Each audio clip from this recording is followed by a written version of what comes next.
बिस्मिल्लाहिर्रहमानिर्रहीम अस्सलामु अलैकुम वरहमतुल्लाहि वबरकातुहू वेलकम छु तुम बी एक लट सान यूट्यूब चैनल पे यस जन नाव छु देसी जायका विद इंशा वीडियो स्टार्ट करने ब्रोट अगर तुम सान चैनल पे नई छु सान यूट्यूब चैनल करो सब्सक्राइब वीडियो करो लाइक तो शेयर पे दीजो पनुन फीडबैक आज बनाओ इस तहर यमिच रेसिपी बह तोह सत शेयर कर तो करो अजिच रेसिपी स्टार्ट।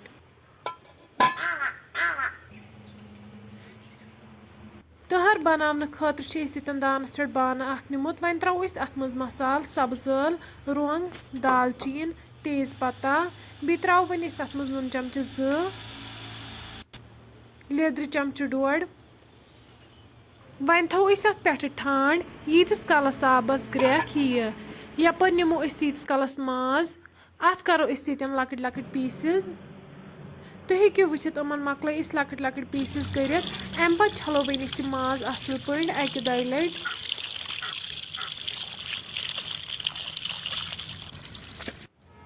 वन न्यू दानस पे प्रेशर अत मज लोग आब वन त्रो माज सोरे अथ प्रेशरस मज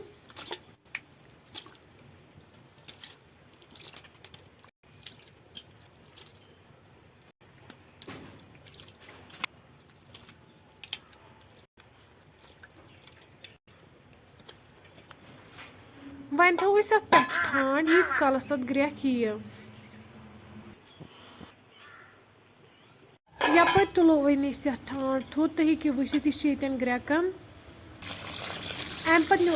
तोमुल यह छलहुन अकि दो लट असल पे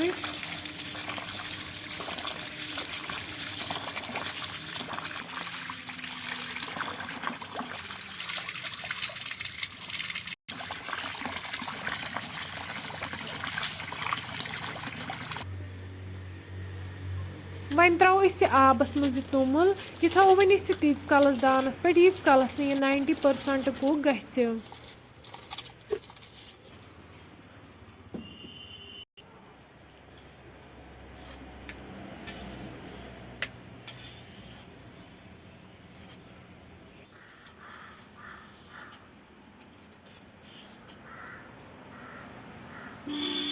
यपर तुलो प्रेशरस ठंड थोद तुम हेकि वुचित अत पे कम आमुत यह करो रिमूव अत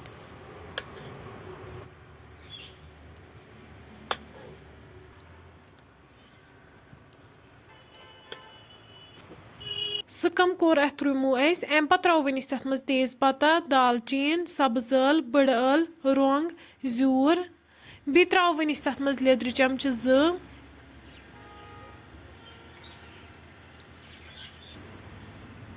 नून चमच 2 रुहन लास्टस पे त्रो वन अत मज तिल चमच 1 अम सी दी यह रस नबर कह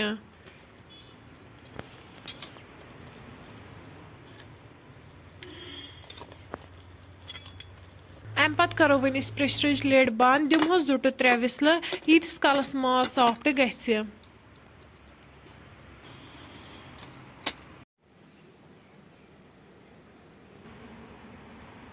तुम हेकि वुचित यपर यह तोमुल आमुत अमुक आब कड़ो वन सोरे नबर अस कोड़ ये अत सोरे आब नबर अम पे त्रो वन अत लास्टस गेव चमच 3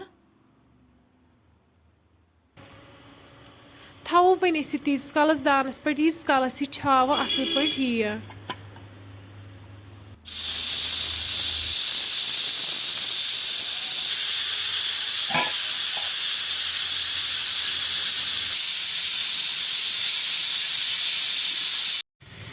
तुम हेकि वुचित बत आव असल पे छाव अम पे वालो वन बोन वन थो दानस पे बान अत मज त्रो वन तेल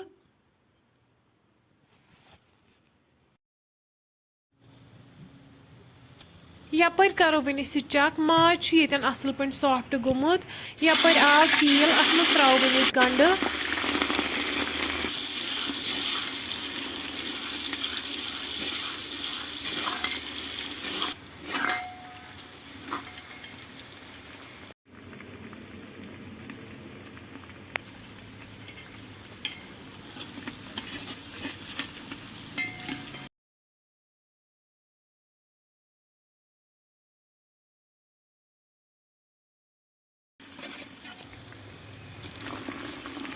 गंड गो असल पे फ्राई अम पे त्रो वन अत मज माज यह करहन असल पे फ्राई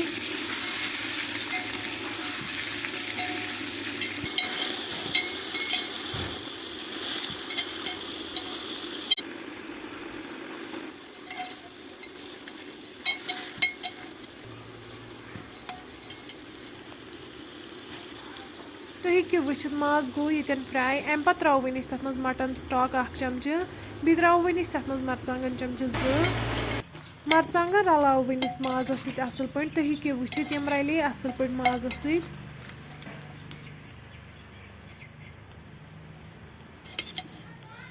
लास्टस पे त्रो वन अत मज मटन स्टॉक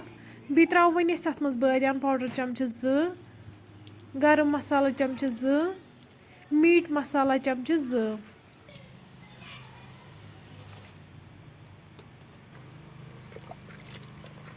सारी मसाल रलाव वन असल पे अम पे थो वन तीस कलस दानस पे यीस कलस अमिच ग्रेवी कम गि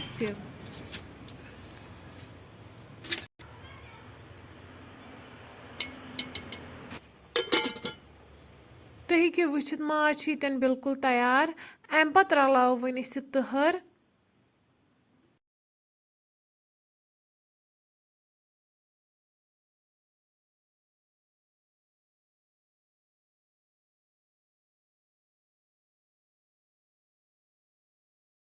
फ्रेंड्स अगर तुम सोन अजुक वीडियो पसंद आमुत सन यूट्यूब चैनल करो सब्सक्राइब वीडियो करो लाइक तो शेयर बी दीजो पन फीडबैक अल्लाह हाफिज़।